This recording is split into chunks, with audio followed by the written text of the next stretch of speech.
numbrites tegelikult sihuke päris võimas ja suur turg. Praeguseks on Amazonis 20 aktiivset turgu.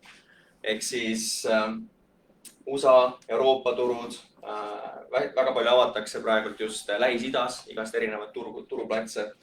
300 miljonit aktiivset kasutajat, ehk siis võrdluseks lihtsalt, et see on sama palju kui näiteks Saksamaal, Suurbritannias, Hispaania, Prantsusmaa elanikkond kõik kokku. Et päris suur turg. Käivet 475 miljardit tegi Amazon 2020 aastal. Üle 2,5 miljoni müüja nagu sina või potentsiaalselt sina. Ja siis üle 75 miljoni toote. Et päris suur lai konkurents ka, kuhu sisse minna. Ja tegelikult sihuke suur turg, et kes ei tahaks sellest tükki saada. Et tundub ju lihtne, et paned oma tooted ülesse nagu osta.ee-sse ja hakkab pihta. Ja võiks arvata, et see võidukäik nagu jätkub, et Jeff Bezos tegi sellise huvitava kokkuvõtte shareholderitele iga aasta kirjutab kirja, kus ta siis rääkis natukene Amazoni kohta, Amazoni arengu kohta. Ja seal huvitavad sellised faktid, mis sealt tulid, on see, et 28% Amazoni ostudest tehakse 3 minutiga. Ehk siis alates sellest, kui otsing sisse kirjutatakse, kuni ostuni, peaaegu kolmandik ostudest käib nagu naksti ära. 50% ostudest tehakse 15 minuti või vähem, aga ehk siis pooled ostud käivad ainult 15 minutiga. Ja nüüd, kui seda võrdled näiteks tavalise poes käiguga, kus sa siis sõidad kohale, pargid auto, otsid poe riiulite vahel oma need asjad ülesse. Kui on erinevad poed ka veel, näiteks Eestis hea näide on ja sul on Prisma või siis Rimi või Selver, siis kõik on natuke erineva asetusega ka, et otsidki taga oma kaupa. Siis uuringute kohaselt võtab umbes keskmine poes käik aega tunni. Ehk siis päris pikk, et võiks arvata, et see võidukäik nagu kasvab ja jätkub sealt edasi, eks ole. Ja sellest tahab tegelikult palju osa saada, aga see edu loomine seal ei ole niivõrd lihtne. Et iga aasta Marketplace Pulse on siuke hästi huvitav leht, mis teeb kokkuvõtteid online turgude kohta, et eBay kohta, Amazoni kohta, kogu statistikat ja numbreid ja siis sealt tuleb välja, et iga aasta liidub turule enam kui 700 000 uut müüjat, kes siis nagu on alustajad, aga neist ellu jääb pärast seda aega ainult 10% või vähem. Ja siis edukad on 6,2% ja siis miljon käivet või rohkem aastas on 0,67%. Et siuksed võib-olla natukene hirmutavad numbrid või statistika. Loomulikult, kui ma alustasin Amazoniga, siis nendest numbritest on midagi ei teadnud ja hakkasin siukestest asjadest müüma nagu pH-meetrid, et nendest natuke lähemalt ka. Kohe kiirelt endast, kes minu kohta ei tea, müünud 5,5 aastat. Oleme käivete poolest top Amazoni müüjate seas, müünud 100 erinevat toodet, alates siis vitamiinidest kuni aiamajadeni välja, et natukene kogemust on, mida me teeme.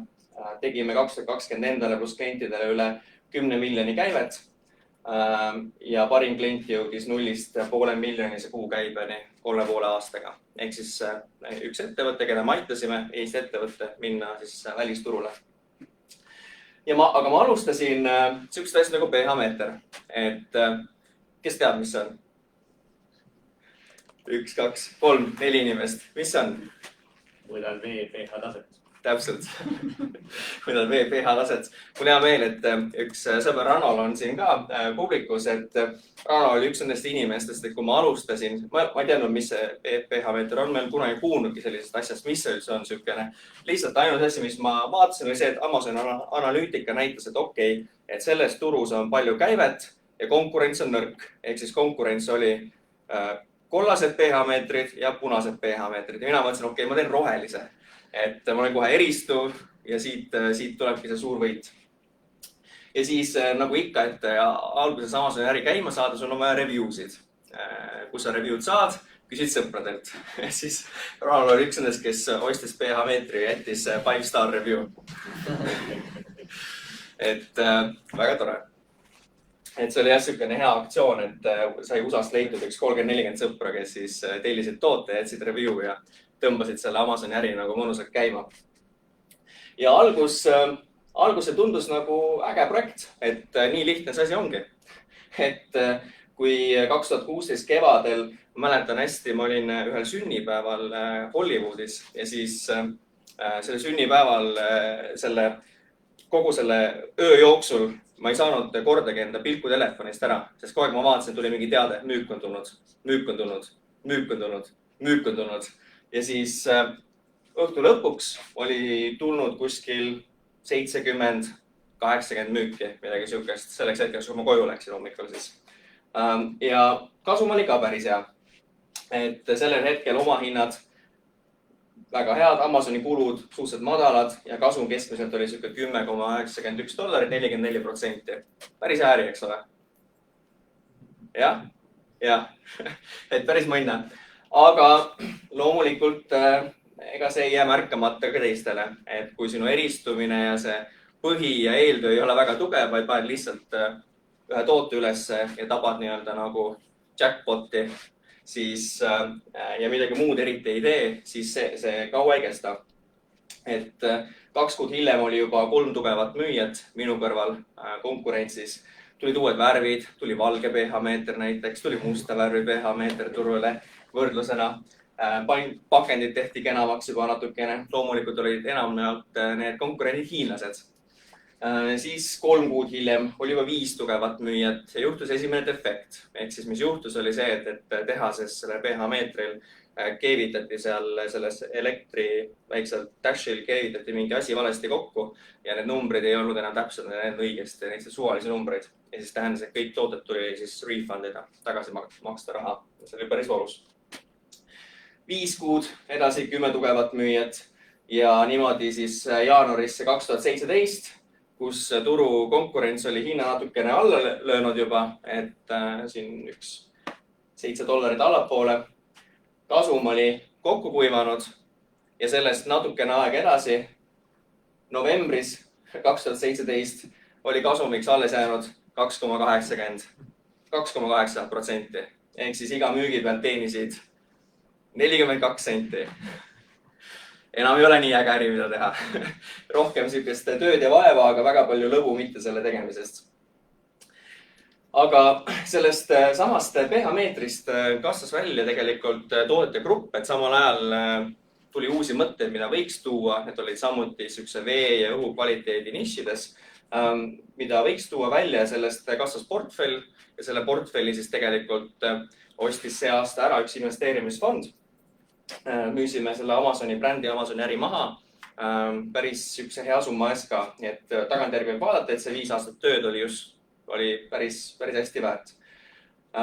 Seda ma ei teinud üksinda, et selles mõttes, et seda on päris raske üksinda teha.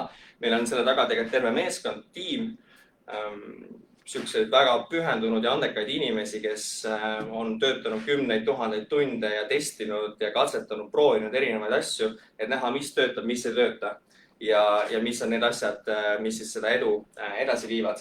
Ja nendest samadest asjadest me nüüd räägime ka lühidalt, põgusalt. Mul selles mõttes on elevus suur, et ma saan seda jagada, et see on põnev teema, aga nagu natukene hirm ka, et tavaliselt ma sellest teemast räägin äripäeva koolituse terve päeva. Ja nüüd ma proovin seda mahutada. Mul on jäänud veel 45 minutit, umbes 45 minuti sisse. Teha selgeks, kuidas Amazonis hästi müüa saab.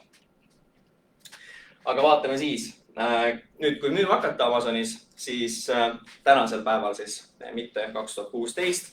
2016 olen aus, oli see oluliselt lihtsam, kui see täna on. Aga kui täna uuesti minna ja teha, siis esimene samm on õige toote ja turu valimine. Vaatasime, alguses oli 20+ erinevat turgu, kuhu minna. See on tegelikult huvitav statistika näitab, et kõige suurem turg on USA, siis on Jaapan, Saksamaa, UK ja nii edasi. Et siis, kui sa mõtled selle peale, siis näiteks USA platvormil käib igakuiselt sihukesel kevad-suve ajal 1,28 miljardit külastust. Päris palju, et päris sihuke ahvatlev turg, eks ole. Tuleks valida õige turg, et kus kohast pihta hakata. Ja tegelikult Euroopa võib olla ka päris hea turg, et kui siit vaadata, siis USA versus Saksamaa ja UK ei ole just väga nagu võrdsed, aga kui vaadata, kuidas Amazon kasvab, areneb ja mis kuulujutud on, siis võiks arvata, et kasvab päris kiiresti Euroopas edasi ka ja jõuab ühel hetkel Eestisse. See on väljavõte sihukest asjad nagu job ad'id ehk siis kus Amazon on palganud inimesi üle Euroopa. Et aastal 2010, kus kohas Amazon otsis inimesi tööle ja aastal 2017, mul kahjuks 2020 või 2021 ei ole, et kus Amazon töötajad otsis, aga need hiljutised arengud näitavad, et näiteks viimase paari aasta jooksul, kus oligi 2019 aastal investeeriti pool Amazoni kasumist näiteks Euroopas laovõrgustiku arendamiseks. Ehk siis, et two-day free delivery jõuaks igasse Euroopa nurka, samamoodi nagu ta on USAs. Et USAs näiteks on täitsa võimalik, et kui sa hommikul tellid suuremates linnades, näiteks Californias kuskil, siis enne kella 11 tellid, siis kella 5 on pakk juba ukse taga. Et on uued turud ja valikut on päris palju. Et avasin Amazon Egiptuses, Amazon Poola avas, Amazon Rootsit, teab igaüks, eks ole. Jep. Head noogutused on kaasas. Et õige turuvalik. Ja see turuvalik ei ole nagu alati lihtne, selle jaoks on tegelikult olemas analüütika ja selleks tuleb teha natukene arvutusi. Ma arvan, et suurim koht, kus puusse pannakse, ongi see, et mõeldakse, et ma tean, mis müüb ja ma tean, kus kohas see müüb, sest ma olen oma äris olnud 30 aastat sees ja trust me, I know what I'm doing. See on kõige klassikalisem viis, kuidas endale jalga lasta. Selline hea näide ühest kliendist, kellega me turule läksime mõni aasta tagasi, et nemad tahtsid hullult minna Suurbritanniasse. Ja kui me vaatasime turgu, siis UK klient on selline hästi hinnatundlik, et Suurbritannia klient otsib odavat hinda, vahet ei ole, kas toode on crap, peaasi, et oleks odav. Saksa klient seest otsib rohkem sellist kvaliteetsemat toodet, paremat toodet ja sellest lähtuvalt ka siis turu-uuring näitas, et põhimõtteliselt sama tootegrupi tooteid müües UK-s peaksime müüma kõige odavamat toodet. Käive oleks hea, 72 000 kuus teha käivet on peaaegu miljon äri juba ühe toote pealt, aga marginaalid on miinuses on. Versus Saksamaal saab võtta selle sama tootegrupi keskpärase toote, ehk siis ütleme, et sul on nagu odav otsatoode, keskpärane kallim toode on sama funktsiooniga ja saab 28% kasumit teenida. Ehk siis hästi oluline selle turu-uuringuga täkke panna. Lihtsalt võrdluseks, et turu-uuring ei ole see, muuseas, kes on kuulnud nendest Amazoni tööriistadest nagu Helium 10? See on kas ka, okei, umbes kolmandik. Et turu-uuring ei ole see, kui sa vajutad analüütika lahti korraks ja vaatad, et numbrid on sellised, kasum on selline ja pool tundi on tehtud. Et keskmine turu-uuring meile omal tiimis võtab kuskil 20 kuni 30 tundi ühe toote peale, ühe niši peale. Ehk siis me vaatame nagu igat nurka, kuidas on võimalik turule minna ja kus kohtades tekivad väiksed võidud, kus siis on võimalik edukaks saada. Teine asi, mida turule minnes tasub silmas pidada, et kui sul toode on liiga innovaatiline, liiga uus, siis ta Amazon ei sobi. Amazon on nagu sihuke Selver või Rimi mõnes mõttes, et tavakaup, et kui on liiga premium asjad, ei sobi, kui on liiga uuenduslikud asjad, ei sobi, selle jaoks on Kickstarter, Indiegogo, aga kõik, mis on mainstream, mida inimesed oskavad otsida, see läheb hästi. Teine, siis müügialus. Hea toode ja eristuvus. Ehk siis sul on vaja 4,3 tärni review score'i või paremat, et sul üldse mingi šanssi Amazonis oleks. Ja kõik tegelikult enam Amazoni töös käibki selle review score'i saavutamise ümber. Sul ei ole mõtet müüa, kui su toode on objektiivselt kehvem kui sinu konkurentidel.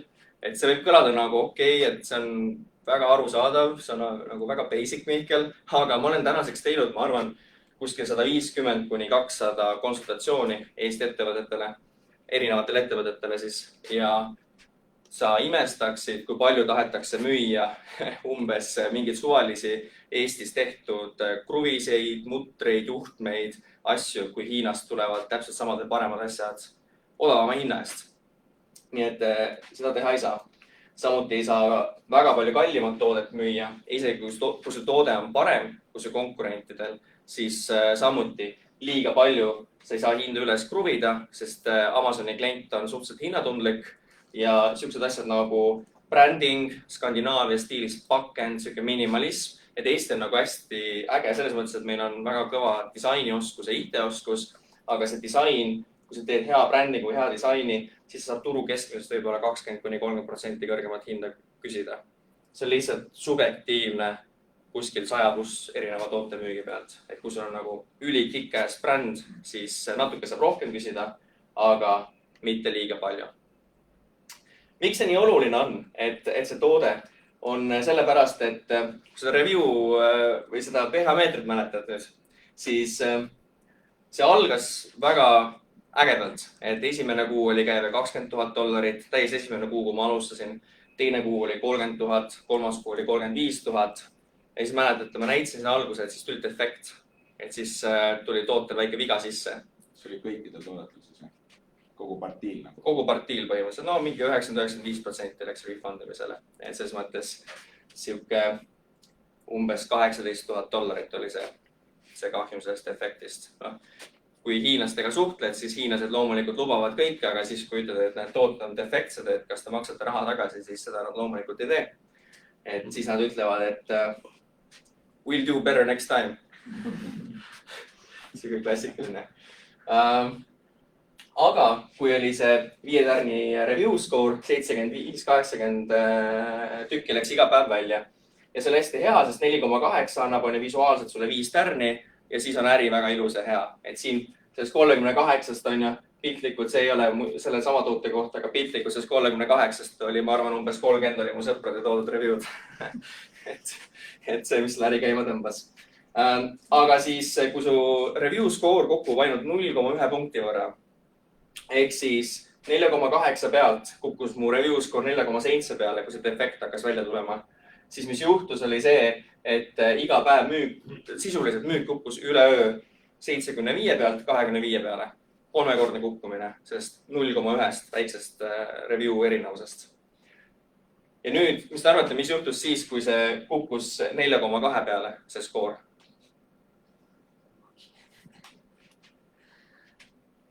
Läks välja 5–7 tükki iga päev, ehk siis veel 5 korda vähem müüki üleöö. Ja nüüd, kui see review skoor kukkus lõpuks 3,7 peale, siis läks 1 või 2 tükki päevas neid välja, mitte päevas, nädalas neid välja. Ja kui sul on laovaru kuskil 5 või 10 000, siis sa võid arvutada, et see on päris pikk aeg, kuni sellest laovarust lahti saad. Ehk siis kõik see mäng käib selle review score'i ümber, selle parendamise ümber ja selleks meil on tegelikult endal meeskonnas ka täiesti tootearendajad, kes tegelevad igapäevaselt sellega, et kuidas ma ütlen, kliendi rahulolu Amazonis on niivõrd oluline, et kui sinu toode on nii-öelda piltlikult öeldes 82% on kliendi rahulolu sinu tootega versus 87%, et see on 5% vahe, siis see vahe võib olla 5 või 10 korda müük. Ja kuidas seda 0,1 review score'i taga ajada, et kuidas seda väikest edge'i taga ajada, mille ümber see kõik käib, on see, et sa pead tundma oma klienti ja sa pead ülihästi tundma oma konkurentsi. Kuidas me teeme? Kui me alustame näiteks, kui me võtame mõne kliendi toote ette, mida me ei ole mitte kunagi teinud, mille kohta me eriti ei tea või me avastame uue toote idee, näiteks analüütika näitab, et pH-meeter on hea asi, siis esimene asi, mida sa peaksid tegema, on see, et sa vaatad YouTube'ist videosid ja Google'dad. Lihtsalt saada aru natuke sellest pildist, et okei, et mis siis, kuidas klient mõtleb sellest, mis see toode üldse on, et kuidas ta kasutab seda, mis talle meeldib, mis talle ei meeldi, mida ta väärtustab selles, et natuke sellist nagu tunnetust saada. Eriti kui tegemist on USA kliendiga ka, siis kultuuriruum on natuke erinev kui Eestis, ka Saksamaal isegi on juba piisavalt erinev, et see on hea mõte, mida teha. Järgmisena sa loed ja dokumenteerid kuskil 1000+ review'd. See on tõenäoliselt kõige tüütum osa kogu sellest Amazoni tööst, et ükshaaval need review'd alla tõmmata, ükshaaval neid läbi lugeda ja siis kategoriseerida ära nad ja leida need mustrid ülesse, et kategoriseerida ära mingite tüüpvigade kaupa, teemade kaupa, mis kliendile meeldivad ja nii edasi. Aga seda tuleb teha lihtsamatel toodetel, nagu näiteks, ma ei tea, kui me müüks mingit haamrit või kruvi, siis loomulikult 5000 ei teeks, aga kuskil 300–400 kindlasti. Aga enamus toodetel 1000+ review'd on täiesti siuke tavaline reegel. Ja see võtab päris mitu päeva aega mõnikord. Näide, kuidas siis see review analüüs siis kasuks sulle võib tulla, on see, et see on ühele kliendile tehtud review analüüs mõnda aega tagasi.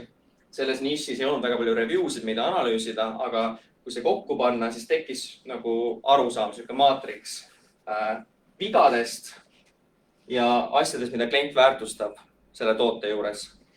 Tegemist mööblitootega, Eesti ettevõte, kes müüb välismaale ja esimesed asjad, mis sa märkad kohe, kõige suuremad vead, miks halvad review'd tulevad, on bad quality wood, bad quality, wood was damaged, ühesõnaga nõrk puit on ju, mööbel tehtud pehmest puidust, männipuust. Ja lahendus oleks võib-olla kõvem puit panna, kas mingit kaske või tamme, aga see võib-olla ei ole ka lahendus, sellepärast et siis toote omahind läheb nii kõrgeks, et enam keegi turul ei ostaks seda toodet lihtsalt, sest et mäletad, see on seesama, et see võib olla parem toode, aga sa ei saa küsida mitu korda kõrgemat hinda selle eest kohe, sest klient lihtsalt ei osta. Mida sa saad teha, kui sa vaatad, et hard to put together, keegi on IKEA mööblit kunagi kokku pannud. Ja mulle meeldis see ohe praegu, mis läbi käis. Väiksemad jupid on okei. Ma ükskord panin kokku sellise suure isikukapi, kus on need kõik riided, nagid, asjad lähevad sisse 2 päeva, panen kokku seda. Ja kui sa võtad selle vihiku lahti, siis sul on nagu selle plaadi peal, esimese plaadi peal, see on üks 30 auku ja kohta, kus saad asju sisse panna. Ja need on nii pisikesed, et sa ei saa tegelikult aru, et täpselt kuhu kohta läheb ja siis manuaalis on kirjas, et 6 tundi maksad, paned kokku. Tegelikult 2 päeva. Eriti hull on siis, kui mul on juhtunud Poola mööbli või sellist asja, et instruktsiooni peal on veel ära vahendatud ka, miski on sassi läinud. Et sa paned nagu valet juppi, üritad valesse kohta panna ja see ei toimi ja siis kuskil 3 tundi hiljem saad aru, et oot, siin on teie hoopis. Mis siis teha saab või mis me tegime? Näiteks hard to put together, QR kood, link kodulehele. Kodulehel, kui lähed selle QR koodi või lingiga, on video. Mees paneb sellises ilusas ruumis, paneb selle kokku, 4 minuti video kiirendusega ja all on subtiitrid, et mida mingil hetkel teha. Nüüd pane kruvid siia, keera siit kinni, nüüd tõsta ülesse, tee niisi, lahendab probleemi ära. Siis mis veel? Missing plugs and screws. Kui raske seda teha on? Näiteks panna kaasa üks pakk lisakruvisid. Mis iganes põhjusel, kas keegi on tootmises ära unustanud või miski on valesti läinud, saad ühe jälle halvema review, ei ole väärt seda mitmekordset müügi hukkumist. Ja siis üks suurim asi, erinevus me tegime, on strong chemical paint smell. Et tegemist siis sihukese laste toa mööbli esemega. Ja üks asi, mis me avastasime, oligi see, et kui klient võttis selle paki lahti ja pani selle kokku, siis see haises umbes 2 või 3 kuud lastetoas kemikaalid järgi. Ei ole just väga meeldiv kogemus, kliendi kogemus. Mida siis teha? Vahetad ära näiteks veepõhiste värvide vastu. Toote omahind tõusis selle pealt umbes 5%, aga mis me sellest saime, oli see, et me olime turu ainus toode, kes oli 5 tärni toode. Kõik teised olid 4 või 4,5 tärni tooted. Me müüsime keskmiselt 50% kallimalt kui meie konkurendid ja müüsime ikka kõige rohkem seda kaupa. Üllatused võivad hästi palju tegelikult sellist social proof platvorm, et sa usud seda, mida teised on öelnud ja näidanud ja see tärniskoor on lihtsalt niivõrd oluline. Kui sa tärniskoori paika saad tootearendusega, siis kõik muu muutub väga palju lihtsamaks. Et reklaamid muutuvad lihtsamaks, muutuvad kasumlikuks lõpuks ometi ja müük läheb ka hästi. Ja siis viimane sihuke bonus tipp, kes on võib-olla sihuke kogenud müüjasid või kogenud tegija, kes kuulab võib-olla laivis ka kaasa, on, et sa võrdlema parimaid ideid ja parimaid väärtus value proposition eid, kas Bigfoos või SurveyMonkey's. Siuksed online questionnaire tööriist, kus sa saad lisata küsimustikku üles mõnesajale inimesele oma sihtrühmast. Neile makstakse raha, et nad vastaksid küsimustikele. Ja selle pealt sa saad võrrelda ennast näiteks konkurentide vastu. Näiteks, which of the following, siin ei saa toote nime öelda, would you buy? Millist toodet sa ostaksid? Ja ainus asi, mida sa kliendile näitad, ongi pilt pakendist ja võib-olla lühike tekst selle kohta. Ja nüüd sa vaatad, kas valitakse sinu toodet või competitor. keda valitakse sellest valimist, on ju. Ja nüüd sa töötad oma backend'iga, visuaaliga nii kaua, kuni sinu produkt on number 1 näiteks turul, on ju. Et sa saad selle klikki ja saad selle osta, sest et see tunnetuslik tajuväärtus, perceived value on sinu poolele võrreldes konkurentidega. Aeg-ajalt tuleb värskendada ka backend'id ja oma tooteid, et ei ole midagi parata. Igal tootel on oma elutsükkel, elukaar ja siis mingil hetkel hakkad sa konkurentides maha jääma. Et see on näide ühest meie tootest, mida me müüsime äkki 3 aastat väga edukalt ja siis ühel hetkel hakkas müük stabiilselt kukkuma. Pikalt ei saanud aru, miks see kukub. Ja siis, kui lõpuks väga ausalt endale peeglis otsa vaatasid, et okei, et võib-olla kliendid või konkurendid on läinud disaini, pakenduse, visuaalidega, mis natukene mööda. Et neil näevad siuksed natukene värskemad, kihvtimad välja need tooted.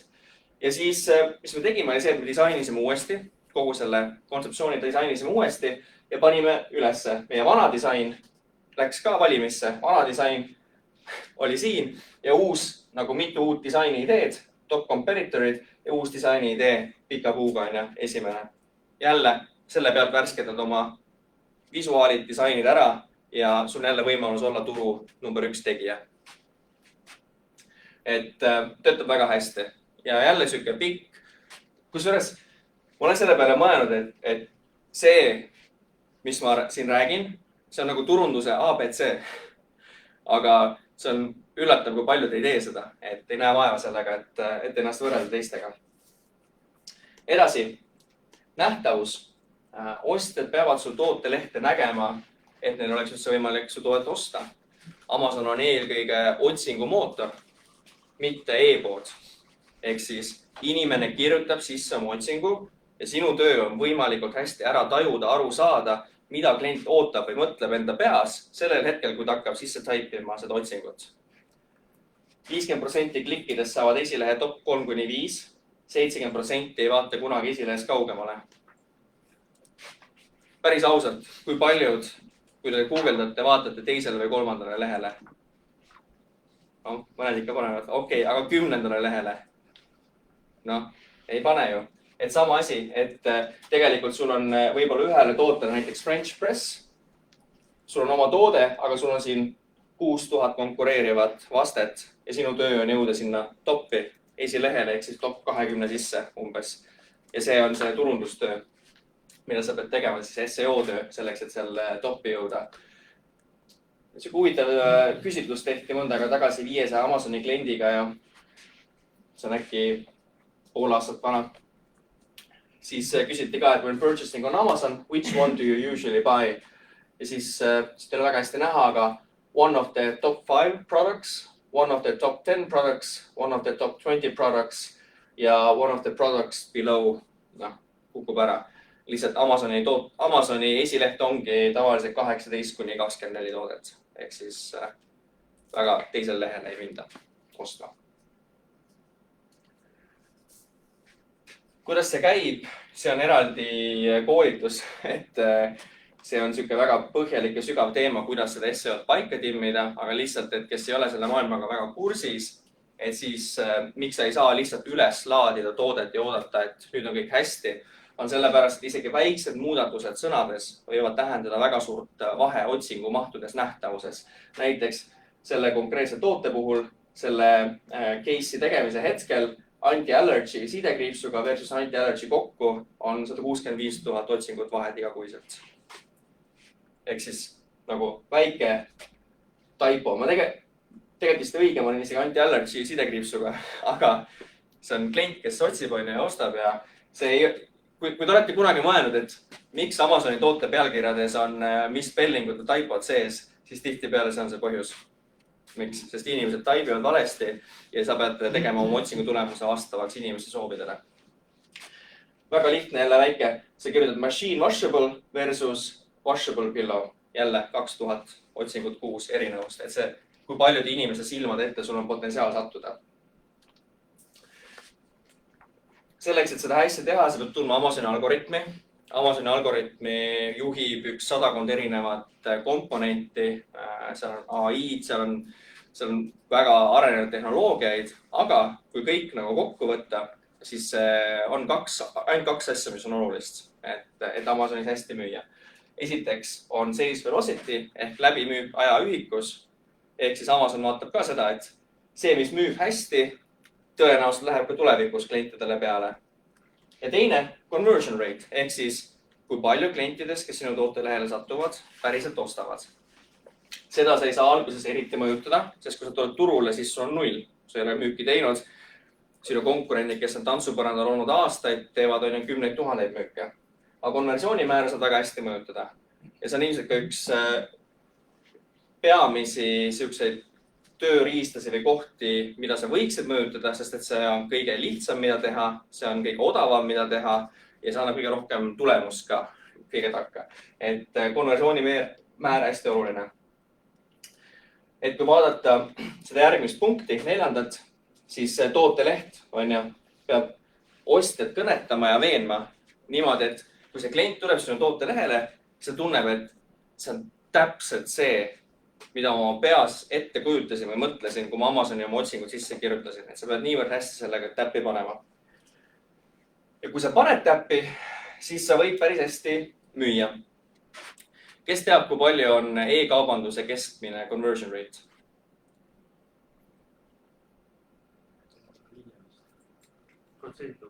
Protsent, jah?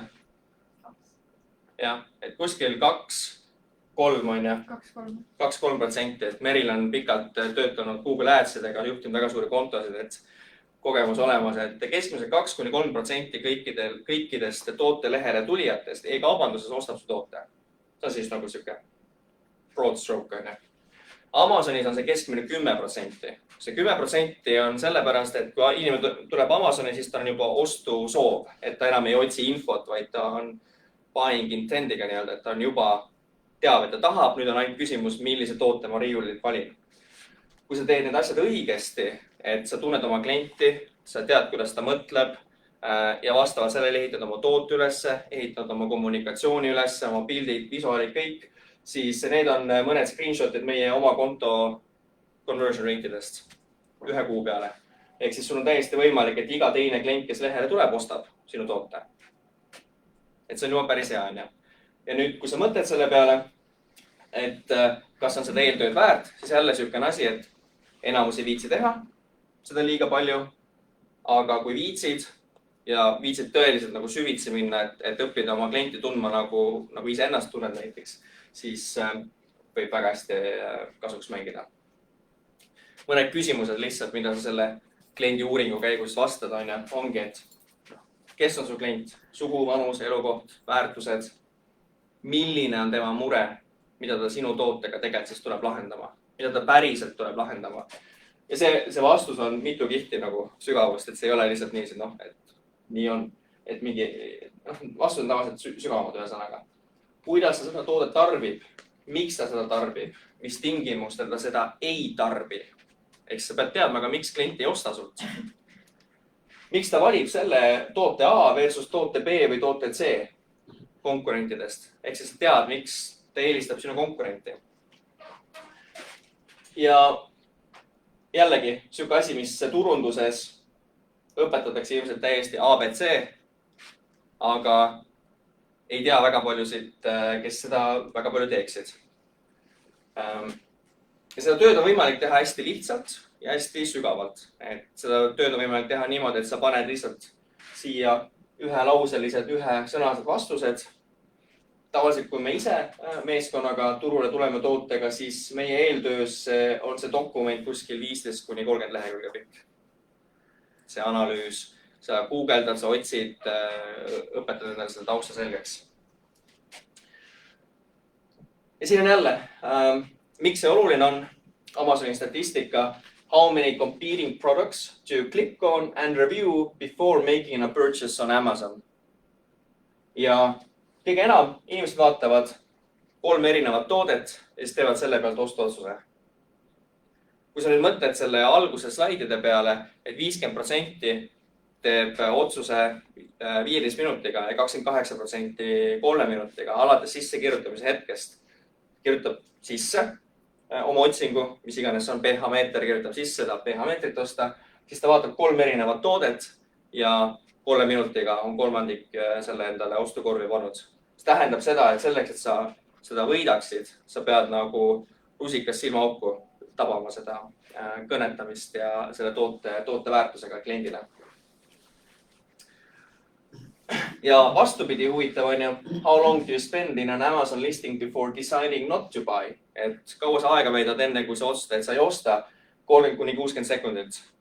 Läheb selleks aega, et otsustada, et ma ei osta seda toodet. Jällegi ostupsühholoogia. Selles mõttes hästi huvitav, et oluline on see, et sa paned kliendi, et sa veenad klienti ostma, aga teisalt ka oluline on see, et sa samal ajal ei hirmuta teda ära, sest et on kaks asja. Müügis üks on see, et on driverid ja teised on need, mis nagu eemale tõukavad. Et sa pead neid hirme samamoodi maandama seal toote lehel, küsimustele vastama. Kui sa vastad mingitele küsimustele, hirmudele, mis inimesel alateadvus võib olla, siis jälle võib-olla ei osta. Ja selle pealt sa lood oma tootelehe pildid, et sa ei lähe suvaliselt fotograafi juurde, sa ei lähe suvaliselt copywriteri juurde, sa ei kirjuta neid tekste suvaliselt kokku. Kui see research on tehtud, siis tead väga täpselt, et iga asi, mida sa pildi peale paned,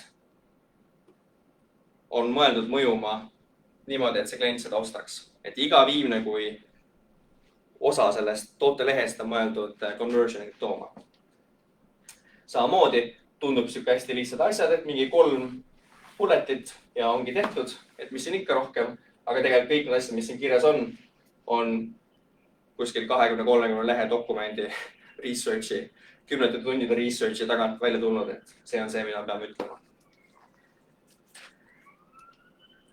Lanseerimine, 5. oskus. Et ma räägin 6 oskusest Amazonist. 5. oskus on, kas oskad tooted launchida, kas oskad lanseerida ja kas oskad makstud reklaamidega head tööd teha.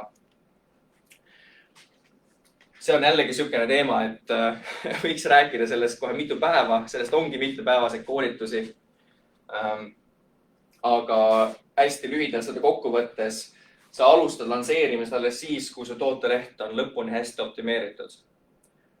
See on natukene selles mõttes justkui vastuoluline, et meile turunduses promotakse hästi palju seda ja ettevõtluses ka, et fail fast. Pane tooted ülesse, vaata, mis saab ja hakka siis parendama, kui tulemused tulevad. Amazonis see ei tööta niipidi. Amazon on see, et kui sa lähed fail fast ima ja sa paned lihtsalt tootelehe ülesse, siis sa ei saagi sealt mitte midagi. Et kui su müük tuleb niimoodi tänasel päeval vähemalt 2021, 2022, siis see tuleb läbi õnne. Aga sa pead välja minema juba väga hästi tehtud tootelehega, siis sa langetad hinda kuskil 5% marginaali peale, mõnikord 0, mõnikord natukene kahjumit. Kogud esimesed review'd, kas siis mõnikord sõprade abiga, väga palju tasu teha, et võib kontost ilma jääda, et seal on ka omad ohud. Siis Amazon Wine programm on siuke programm, kus saab kuni 30 review'd Amazoni enda poolt oma tootetestijatelt. Ja siis siit maksud reklaamidega täpselt neid olulisi märksõnasid, kus sul on kõige suurem tõenäosus konkurente võita. Ja see protsess võtab kuskil 1,5–3 kuud aega, kuni sa oma esimese tulemusi näed, kui sa saad öelda, et kas see õnnestus või see ebaõnnestus, see kõik see eeltöö. Ja siis selgubki, et kui hästi turg sinu toote vastu võtab, kui head tööd tegid oma turu uuringuga, et siis kas sa valisid selle õige toote ja õige turu konkurentsi seast välja, et kas sa panid sellega täppi, kui hästi tegid oma tootelehe, kas see eeltöö kliendi vajaduste, kliendi mõtlemise kohta oli piisavalt hea ja sügav, et panna klienti ostma. Ja see lanseerimise kulukus jääb tihti peale vahemikku $1000–5000. Ehk siis, nüüd kui sa selle perspektiivi paned teistpidi, siis lanseerimine on suhteliselt lihtne tegevus, kui sul on eeltöö kõik väga hästi tehtud. Et on väga valus ja raske tegevus, kui sa ei ole oma eeltööd hästi teinud. Kõige suurem probleem tihtipeale, millega minu juurde on tuldud, on olnud alati see, et reklaamid ei ole kasumlikud. Reklaamid ei tööta. Kuidas ma saan kasumlikuks? Siis tavaliselt see probleem on seal samas tootelehes, tootes endas, palju kaugemal. Et kui sa lanseerima hakkad ja sa tead, et sa kulutad $5000 ja 6 kuud, enne kui sa sinna punkti jõuad, siis tähendab seda, et sul tasub teha hea eeltöö ära, sest et see on jälle valus, mida lihtsalt niisama räntsesse kirjutada. Ja 6 hädavajalik oskus selleks, et Amazonis edukas olla ja müüa tänasel päeval, siis me räägime 6 oskusest, et ilma nendeta sa ei saa, et kõik täiendavad üksteist, on laovarude juhtimise oskus. See on suhteliselt hiljutine COVIDiga tekkinud probleem. Nimelt, kui tuli COVID, siis Amazonis osad nišid kukkusid, aga paljudes nišides müük tõusis plahvatuslikult. Kõik hakkasid poest või e-poest tellima, sellepärast et tavapoodi ei saanud minna. Kõik oli kinni, lockdownid, maski pidi kandma ja nii edasi. Ehk siis e-kaubandus tõusis meeletult.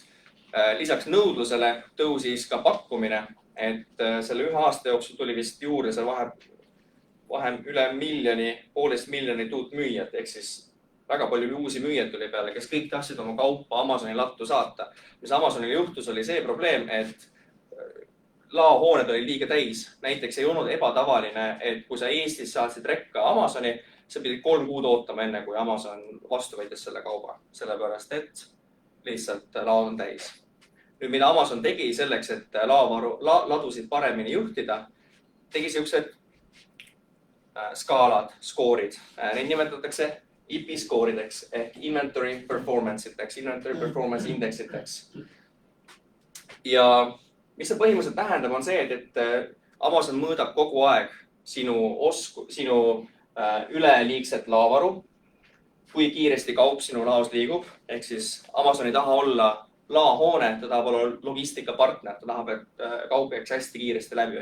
Ta mõõdab seda kogu aeg, ta vaatab, kui palju sul lihtsalt kaupa on mingil põhjusel stranded, kinni jäänud mingisuguste reeglistike taga ja kui palju sul on kaupa laos, et täita nõudlust, sest Amazon tahab, et kliendil oleks toode alati olemas. Ja sellest vastavalt nendele meetrikutele, skooridele, ta annab sulle laovarusid. Ehk siis ta annab sulle mitu ühikut sa võid saata lattu ja mitu kuubikut siis on sul laopinda, kus hoida oma kaupa. Nüüd, kui sa väga head tööd siin ei tee, siis see on päris case ühest kontost, mida me kõrvalt nägime. Et kui sa siin väga head tööd ei tee omalt poolelt, siis võib juhtuda, et Amazon annab sulle umbes paari nädalas ette teatamisega teada, et 1000 ühiku asemel sa võid nüüd ainult sisse saata 200 ühikut. Mis juhtub, kui sul on juhuslikult 1000 ühikut kaupa laos? Selle konto puhul siis on kus see 40 000 eurot trahvi tuli, seal oli paarkümmend 000 ühikut kaupa laos, kõik kuubikud maksimaalseni ära kasutatud ja 2 nädalas ette teatamisega tuleb teade, et alates, see oli mingi 1. märtsist, te peate oma laovaru 3 korda või 4 korda vähendama. Või te saate iga üleliigse kuupmeetri eest iga kuu 350 eurot trahvi. On siis see ultimaatum justkui. Ja see ei ole asi, millega sa saad Amazoniga vaielda. Sa võid minna rääkima ja teha ja proovida, aga see on täiesti mõttetud tegevus. Keegi ei kuule sind ära. Mõnikord juhtuvad sellised naljakad asjad, et isegi kui sul on nagu valid case, siis lihtsalt see case kaob ära sellest case'i logist. Et sellised asjad juhtub ka täiesti. See ei ole asi, millega sa vaidled Amazoniga, sa lihtsalt lahendad. Ja nüüd ongi küsimus, kas sa saadad paarkümmend 000 toodet laost tagasi, mis on siis koduriiki või kuhugi vahelattu, mis on, kui oma arvutused teed, see on päris suur summa. Või sa võtad selle kahjumi vastu. Või sa proovid oma toote hinnad kõik alla lüüa, 0 marginaali või miinusmarginaaliga müüa ja võimalik kiiresti seda ladu läbi lüüa, et trahvi ei tuleks. Kõik on väga halvad lahendused, mida teha. Äärmiselt stressirohke. Et mäletan, kui me selle probleemiga pidime tegelema, siis meil pool tiimi, kes sellega tegeles, et seda aidata lahendada seda probleemi. Tuli hallisid juuksekarvasid juurde päris palju. Et küsimus, jah? Miks see tekkis? See tekkis sellepärast, et laovarusid on hästi juhitud, ehk siis liiga palju kaupa oli sisse saadud, millel ei olnud müüki. Lihtsalt näiteks saati sisse 6 kuu varu, mingi kaupa, mis ei müünud väga hästi. Ja neid tooteid, selle kontol, ma arvan, mingi 50-70 tükki erinevat toodet, hulk tooted, mis võib-olla ei müünud hästi, lisaks hulk tooted, mis kaupse vahepeal laost otsa. Amazonile ei meeldi sellised asjad, kõikide sellised nagu vigade ees, et sa ei suuda olla hea logistikapartner, hea müügipartner, selle eest ta paneb sulle selle skoori. Ja kui see skoor läheb punasesse, siis ta hakkab sul võtma neid privileege, eeliseid maha. Ja kui see skoor on nagu palju miinuses, siis see võib tulla päris külma dušina ja väga kiiresti. See oli niisugune asi, mida tegelikult Amazon mõõtis juba aasta aega varem, aga nad kunagi ei teinud mitte midagi. Aga siis, kui COVID tuli, siis öeldi, okei, nüüd on kõik, saatke kaup välja või makske trahvi või müüge kiiremini läbi. Ja noh, isegi kui sul on suur äri, siis see 40 000 annab päris korraliku põntsu kasumi reale. Mis te tegite siis?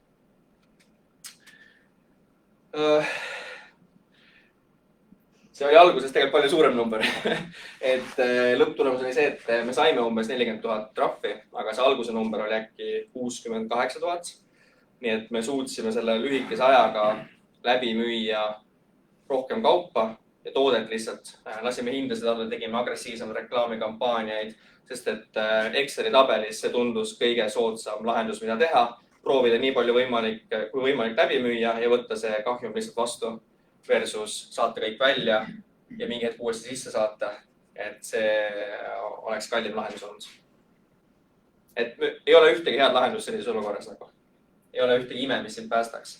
Sellepärast ongi, et peab olema keegi inimene, kes nagu pühendunult iga päev jälgib, et su kaubavarud oleksid korras. Et õigel oleks kaup sees, liiga palju oleks kaupa sees ja nii edasi. Et see ei ole nii, et suvaliselt saadan sisse midagi ja siis ootan, et müük lihtsalt läheb. Et see teeb selle nagu äri kompleksseks. Eriti just see teeb selle äri kohati väga kompleksseks. Et need on 6 sellist müügialust. Seda presentatsiooni kokku pannes täiesti sain aru, et siin ongi ainult tund aega rääkida. Et loomulikult neid nüansse on rohkem. Et kõik, praegu me rääkisime 6 asjast, et meil omal operatsioonide checklist on oma 100-150 punkti pikk, mis on kõik vaja siis checkida ära, enne kui sa saad edukalt müüma hakata ja turule tulla. Aga see on kokkuvõte nendest olulistest oskustest, mida sul on vaja selleks, et Amazonis edukalt müüa. Kui sulle pakub selline teema rohkem huvi või sa oled Eesti ettevõtte, siis möödunud kevadel me tegime lihtsalt, tegelikult see oli natukene katsekorras ja selline pool huviprojekt. Tegime beta-programmi 3 kuuse Amazoni Eesti ettevõtetele Amazonis müügiks. See oli 3 kuune süvakoolitus, 15 Eesti ettevõtted ja kuna selle tagasiside oli ülikõrge ja tulemused väga head, siis nüüd me otsustame, teeme seda uuesti lihtsalt videokoolitusena. Nii et sul on võimalik, kui see teema kõnetab, sul on omad tooted olemas, Eesti ettevõtte ka, siis võib ühendust võtta, et see on 3 kuune programm. Kõik, mida me seal räägime ja teeme, on see, mida me ise teeme igapäevaselt Amazoni sees ja oleme teinud 100 toodete pealt. Üle 200 akadeemilise tunni materjali, iga nädalased Q&A kõned, kus sa saad tagasisidet otse spetsialistidelt, et näiteks mina isiklikult enam ei tea kõige kohta Amazonis. See valdkond on lihtsalt niivõrd lai, et meil ongi erinevad inimesed, kes vastutavad erinevate valdkondades, näiteks Katriin vastutab disainide, creative'i selle poole eest, Meril on reklaamide peal ja sul on võimalus saada iga nädalaselt kas tagasisidet oma töödele, oma kontole, tegevustele, just need inimesed, kes on selle asja sees väga sügavalt ja oskavad sul tagasisidet anda. Tuvigrupp on Facebookis, et kui tekivad probleemid, Markusel tekkis probleem, et help, et tooted lähevad autostokki, laborati juhtimine. Et muidugi tal oli selles mõttes hea, et teema selles, et saatsime 200 toodet lattu ja 8 päevaga oleme müünud 120 toodet. Ehk siis mõnes mõttes hea probleem, teiselt poolt nagu halb probleem, et kaup saab otsa. Aga siis on nagu meie tiim ja siis teised koolituse osalejad toetavad siis oma know-how'ga. Teeme funne igasuguseid teadmiste kontrolle, auhindasid. Daniel võitis ühe teadmiste kontrolli ja võitis meie Amazoni rummi, siis süke Digital Merchanti eripruul, et natukene hoida sellist head meelt. Aga sa võid selle kõige kohta Google'is tagasisidet ise lugeda. Et Google'is on päris palju feedbacki selle koolituse kohta meie klientidelt ka. Paljud ütlesid, et see oli väga hea koolitus, aga mis mina sellest räägin, mine loe review'sid nagu Amazonis. Ja kui see teema endiselt kõnetab, siis kirjuta, teeme konsultatsiooni kõne, 60 minutit. Ja kui sinu tooted sobivad, siis sul on võimalus osaleda. Ja kui me vaatame, et su tootel ei ole näiteks üldse käivet või nõudlust turul, või et su konkurents on sihuke, millest sa mitte kunagi jagu ei saa, et sa peaksid panema sinna 200 000 eurot talle, et üldse jalgukse vahel saada, siis ma ütlen sulle seda ka, et sa ei hakkaks niisama tühja aega raiskama. Ja siis läbid programmi omas tempos. Nii, aga minu poolt kõik. Küsimusi? Ja, mitu küsimust. Mulle küsida, et kas see reklaamikampaaniad asjad, et kas te teete Amazonis või siis on see kombineeritud igasuguste Google ja Facebooki ja nende asjadega Ja vastus on see, et praegu teeme ainult Amazonis, aga hakkame katsetama Google'iga. Ja Facebookiga. Et sellepärast ongi meeskond hea ja oluline, et sa ise ei jõua kõike katsetada teha. Et me praegult ka, et mida me nüüd peale Exitit tegime, on see, et me jäänud niisama puhkama, et nüüd koolitame ja räägime teistele, kuidas seda äri teha, aga ise ei tee, et me tegelikult toome ise uusi brände turule ja siis selle jaoks me katsetame uusi asju ka, nagu Google'it ja Facebooki. Ja siis kui miski toimib ja näeme, et töötab, siis jagame seda ka teistega. Ja. Jäi kõrvu see teie EHA mõõtja, et hiinlased ja nii edasi. Et kui väga palju müüakse Hiina kaupa, aga kui hiinlased raha tagasi ei võta või toodet tagasi võtta, raha tagasi ei maksa, mismoodi siis või kuidas peab kogu aeg olema selline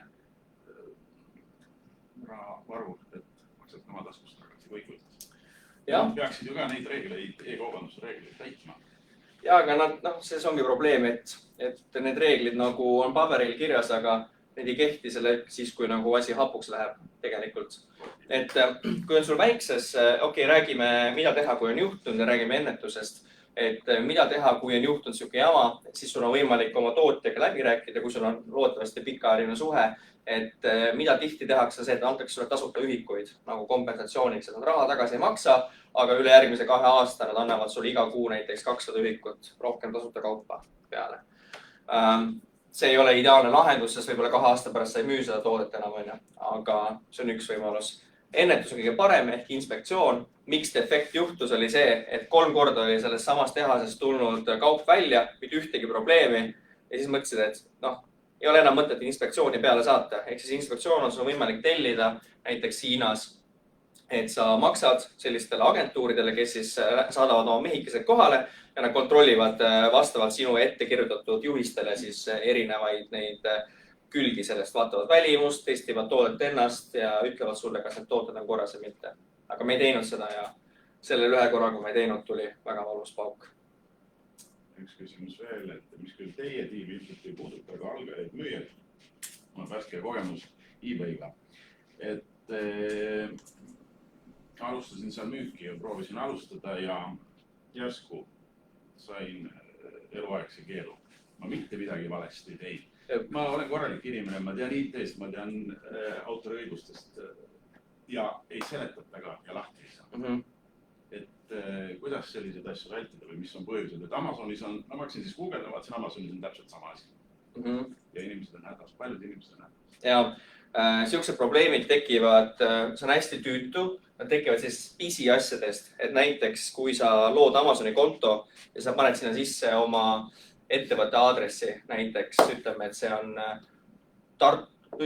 ei tea, Viru väljak on tegelikult see aadress, Viru väljak 2, aga sinul on näiteks pangadokumendid peab Viru 2 või Tartu maantee 2 versus Tartu MNT 2, nagu sellised ülipisikesed asjad.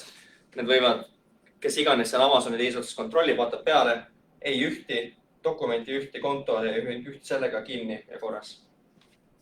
Seda võib juhtuda. Tean isegi on tuttavaid, kellel on juhtunud. Ja see on hästi tüütu siis endal uut kontot saada, sest see tähendab, et su sõber peab su konto avama sulle, siis ta avab selle konto, siis mingil hetkel sa ostad tema ettevõtte nagu ära sellelt sõbralt ja siis saad selle nagu konto endale, aga see on nagu väga tüütu protsess ja kulukas ka konto avamiseks. Ja. Enamus, ma saan aru, on seal ikkagi tööstuskaupade müük, aga kuidas seal näiteks toidukaupade müük? Kui keeruline ja millised spetsiifilised erinevad? toidukaupasid müüakse, aga toidukaubad on keeruline, igatpidi keeruline valdkond, sellepärast et miinimum on 3 kuud expiration date, mis sul peab veel alles olema, kui kaup sisse läheb. Aga see isegi ei ole probleem. Ütleme, et su expire date on, toit on aasta aega hea, mida saadad sisse. Siis mis juhtub võib olla see, et näiteks ole 10 kuud müünud ja nüüd need kliendid, kes saavad su kauba kätte ja on jäänud ainult 2 kuud expiration date alles, saad tihtipeale pahaseks, et on halva review ja siis sa kaotad selles review score'is. Ja see on tüütu sellepärast, et Amazon küll ütleb, et neil on first in, first out, aga oleme kosmeetikat müünud ja kosmeetikaga me oleme küll kogenud seda, et pigem on niimoodi, et läheb sisse ja läheb mingid asjad lihtsalt välja ja seal ei ole mingit loogikat olnud seni. Jah. Eestis ka juba päris palju militaartehnikat nagu kaitse igasuguseid relvi ja asju. Kuidas selle müük on? Militaartehnikat? No tulirelvasid ei tohi müüa. Et see on keelatud. USA-s on väga ju, USA-s on iga nurga peal relvapotti. Ja Amazonis ei lubata. Relva osta ei saa. Küll aga saab igasuguseid laserscope ja asju, kindaid, you name it, kõiki selliseid asju saab, aga jah, padruneid ja relvasid asju ei saa osta ega müüa. Jah. Võib-olla näpu näiteid Hiina tootjate leidnud. Kuidas see protsess on välja näeb? Tal on toode, mida tahaks müüa, mis oled guugeldad, et kus seda leida. Mis moodi see protsess on välja näeb? Okei, näpu näiteid Hiina tootjate leidmisel. No, kõige suurem koht, kuhu minnakse on Alibaba, eks ole, et sa otsid Alibabas need tootjaid sealt ülesse. Et kui ma päris aus olen sellega, siis ma ise selle poolega ei ole enam tegelenud, ma arvan, 2,5 aastat, et meil on omad inimesed tiimis, kes need tootjad välja otsivad, aga nad alustavad alati Alibabast.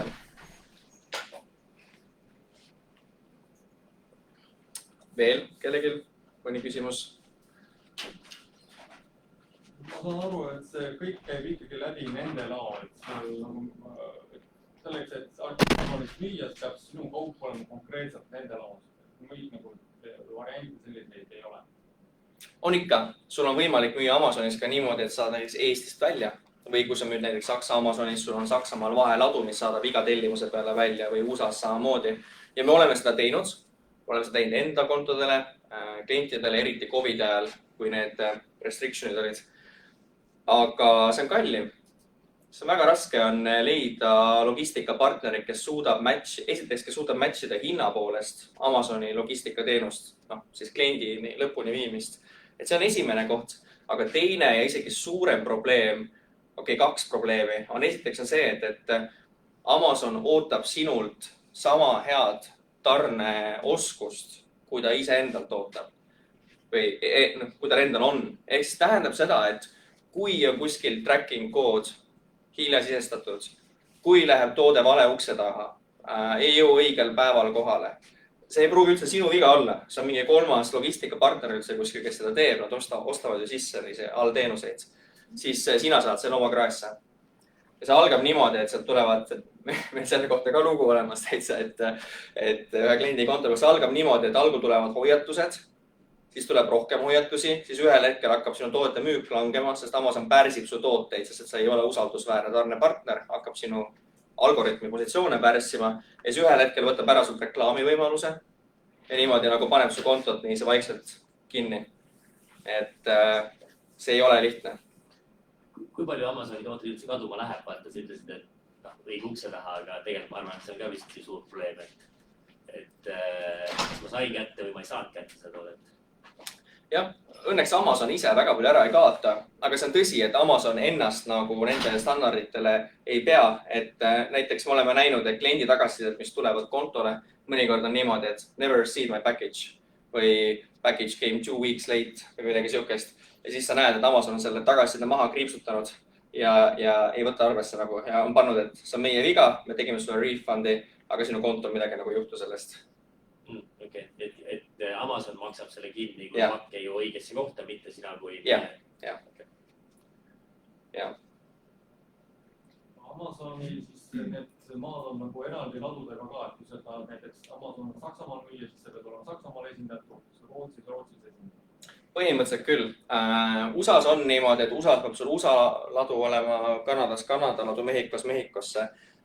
Euroopas on nüüd teistmoodi. Siuke programm on nagu Pan-European, mis tähendab seda, et näiteks sa saad kogu oma lao Saksamaale, aga sa mingil hetkel hakkad testima teisi turge. Näiteks avad tootelehed Hispaanias, Itaalias, hakkad seal turundust tegema ja siis Amazon, kui tuleb tellimus näiteks Hispaaniast, siis Amazon saadab Saksa laost su kauba välja. Ja ta võtab sul natuke rohkem lihtsalt logistikatasu selle eest, aga see on hea viis, et sa ei pea oma neid kaupa sinna saatma ja riskima enne, kui sa ei ole kindel, et see toode müüb. Ladustamistasud on ka Amazoni poolt. Ja Amazoni on ladustamistasud, et Amazoni lehel kirjas, aga need ongi midagi siukest paarkümmend senti cubic feet kohta, ehk siis ühesõnaga suht väiksed on need tegelikult igakuiselt tasud. Lihtsalt nad ei luba liiga palju sisse saata. Okei, me oleme ajast päris palju üle läinud, et kellele küsimusi saab eraldi vastata. Et aitäh, et tulite ja loodan, et läheb Amazonis hästi.